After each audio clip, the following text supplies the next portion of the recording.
Hi all, KTV BTech Mechanical Engineering 7th സെമസ്റ്ററിലെ design of measurements 1 എന്ന സബ്ജക്റ്റിന്റെ 6th മൊഡ്യൂളാണ് നമ്മൾ discuss ചെയ്തുകൊണ്ടിരിക്കുന്നത്. ലാസ്റ്റ് ക്ലാസ്സിൽ നമ്മൾ കീസിന്റെ ഡിസൈൻ ആണ് പറഞ്ഞിട്ടുണ്ടായിരുന്നത്. അപ്പോൾ ഇന്ന് അതിന്റെ പ്രോബ്ലംസ് ആണ് നോക്കുന്നത്. ഫസ്റ്റ് പ്രോബ്ലം നോക്കാം. ഇത് ചെറിയൊരു ഡെറിവേഷൻ പോലെയാണ്. Prove that a square key is equally strong in crushing and shearing. KTU മുമ്പ് ചോദിച്ചിട്ടുള്ള ഒരു യൂണിവേഴ്സിറ്റി ക്വസ്റ്റ്യൻ ആണ് ഈ ഒരു പ്രൂഫ്. അപ്പോൾ നമുക്കിവിടെ സ്ക്വയർ കീയുടെ കേസിലാണ് ഇത് പ്രൂവ് ചെയ്യാൻ പറഞ്ഞിട്ടുള്ളത്. അപ്പോൾ തൽക്കാലം നമുക്കൊരു റെക്ടാങ്കുലർ കീയിൽ നിന്ന് സ്റ്റാർട്ട് ചെയ്യാം. Consider a rectangular or flat key connecting shaft and hub. അപ്പോൾ ഇതിൽ നമ്മൾ ഉപയോഗിക്കുന്ന പാരാമീറ്റേഴ്സ് എന്തൊക്കെയാണെന്ന് നോക്കാം. Let T be the torque. രണ്ട് രീതിയിലാണ് ഒരു കീ ഫെയിൽ ചെയ്യാനായിട്ട് സാധ്യതയുള്ളത്. പവർ ട്രാൻസ്മിഷന് വേണ്ടിയിട്ട് നമ്മൾ ഒരു ഷാഫ്റ്റ് ഹബും തമ്മിൽ കണക്ട് ചെയ്ത് ഒരു കീ യൂസ് ചെയ്യുമ്പോൾ രണ്ട് രീതിയിലാണ് ഫെയിൽ ചെയ്യാൻ സാധ്യതയുള്ളത്. ഒന്നുകിൽ അത് ഷിയറിങ് കാരണം ഫെയിൽ ചെയ്യും, അതല്ലെങ്കിൽ ക്രഷിങ് കാരണം ഫെയിൽ ചെയ്യും. അപ്പോൾ ഇത് സെപ്പറേറ്റ് ആയിട്ട് നമ്മൾ കൺസിഡർ ചെയ്യുമ്പോൾ ഓരോ സമയത്തും അവിടെ ട്രാൻസ്ഫർ ചെയ്യുന്ന ടോർക്കിന്റെ വാല്യൂവിൽ മാറ്റം ഉണ്ടാവും. അതുകൊണ്ടാണ് നമ്മൾ രണ്ട് ഡിഫറെന്റ് പാരാമീറ്റേഴ്സ് പറഞ്ഞിട്ടുള്ളത്. ദെൻ ഈ ടോർക്കുകൾക്ക് കറസ്പോണ്ടിങ് ആയിട്ടുള്ള ലോഡുകൾ കൂടി ഉണ്ട്. ഒരു ടാൻജൻഷ്യൽ ആയിട്ട് ഷാഫ്റ്റിന്റെ സർക്യൂംഫറൻസിന് ടാൻജൻഷ്യൽ ആയിട്ട് ആക്ട് ചെയ്യുന്ന ലോഡുകളാണ്. അതുകൂടി നോട്ട് ചെയ്യാം. P is equal to tangential load acting at the circumference of shaft during shear. P dash is equal to tangential load acting at the circumference of shaft during crushing. Then നമ്മൾ പിന്നെ consider ചെയ്യുന്നത് dimensions ആണ്. Let D is equal to diameter of shaft, L is equal to length of key, small b is equal to width of key, then h, small letter h is equal to thickness of key. Then ഇവിടെ കീയിൽ ഓരോ ഫെയിലിയറിന്റെ സമയത്ത് induce ചെയ്യുന്ന stress. ഇപ്പോൾ ഷിയറിങ്ങിന്റെ സമയത്ത് ഒരു shear stress induce ചെയ്യും. ക്രഷിങ്ങിന്റെ സമയത്ത് അവിടെ ഒരു കംപ്രസീവ് സ്ട്രെസ് അല്ലെങ്കിൽ ക്രഷിംഗ് സ്ട്രെസ്. ദെൻ നമ്മൾ ഉപയോഗിക്കുന്ന മെറ്റീരിയലിന്റെ ഒരു പ്രോപ്പർട്ടി ഉണ്ട്. നമുക്ക് സാധാരണഗതിയിൽ ഈൽഡ് സ്ട്രെസ് ആണ്. ദെൻ ഷിയറിങ്ങിന്റെ കേസിൽ നമ്മൾ അതിന് ടോ വൈ ടി എന്നുള്ള നൊട്ടേഷനാണ് യൂസ് ചെയ്യാറ്. ദെൻ ഇവിടെ ഒരു റിലേഷനും കൂടി ഉള്ളത്.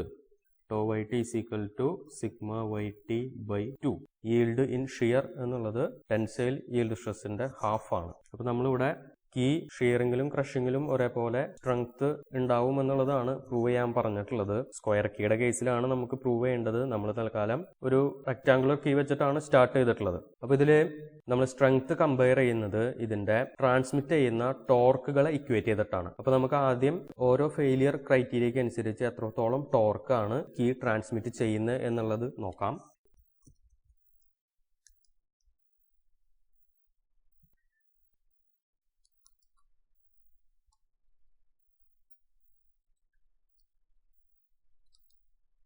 ഷിയറിങ്ങിന്റെ സമയത്ത് എത്രത്തോളം ടോർക്കാണ് ട്രാൻസ്മിറ്റ് ചെയ്യണമെന്ന് നോക്കാം. ടോർക്കിന്റെ equation T is equal to P into D by 2 എന്നുള്ളതാണ്. T ആണ് അവിടുത്തെ ടാൻജൻഷ്യൽ ഫോഴ്സ്. നമ്മൾ ഓൾറെഡി നൊട്ടേഷൻ പറഞ്ഞിരുന്നു. അതുപോലെ D എന്ന് പറയുന്നത് ഷാഫ്റ്റിന്റെ diameter. Then tangential force, shear force P എന്നുള്ളത് shear stress into shear area. Shear area എന്നുള്ളത് ലെങ്ത് ഇൻറ്റു വിഡ്ത്ത് ചെയ്യുമ്പോഴാണ് കിട്ടുക. അപ്പോൾ അത് സബ്സ്റ്റിറ്റ്യൂട്ട് ചെയ്ത് കഴിഞ്ഞാൽ ഷിയർ ഫോഴ്സ് എന്നുള്ളത് tau into L into B എന്ന് കിട്ടും. അപ്പോൾ ടോർക്ക് ഇസ് ഈക്വൽ ടു എന്നുള്ളതാണ് ഫസ്റ്റ് ഇക്വേഷൻ. ദെൻ നമുക്ക് അടുത്ത കേസ് നോക്കാം.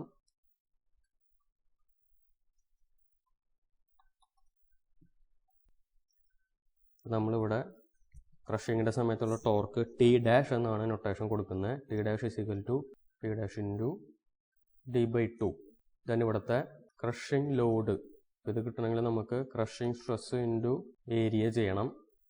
ക്രഷിംഗ് ഏരിയ എ സി എന്നുള്ളത് length into half of thickness.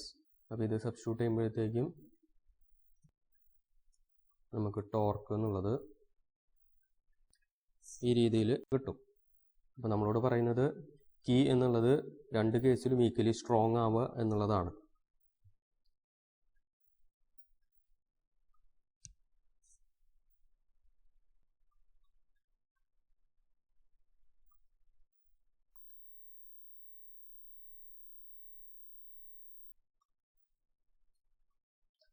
Key ഷിയറിങ്ങിലും ക്രഷിങ്ങിലും ഒരേപോലെ സ്ട്രോങ് ആണെങ്കിൽ ആ ടോർക്കുകൾ, ട്രാൻസ്മിറ്റ് ചെയ്യുന്ന ടോർക്കുകൾ സെയിം ആയിരിക്കണം.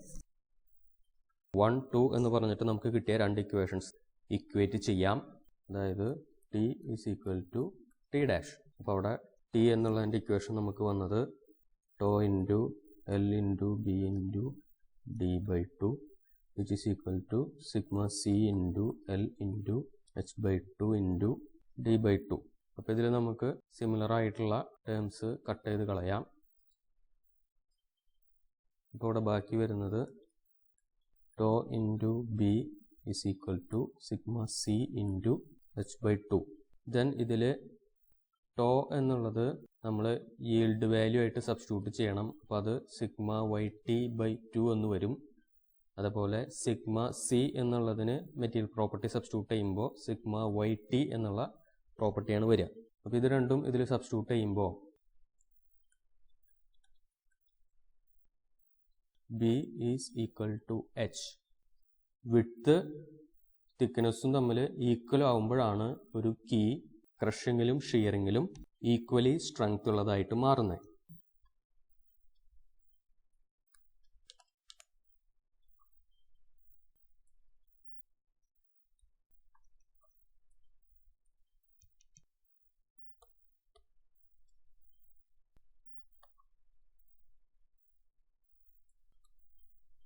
Okay, thank you.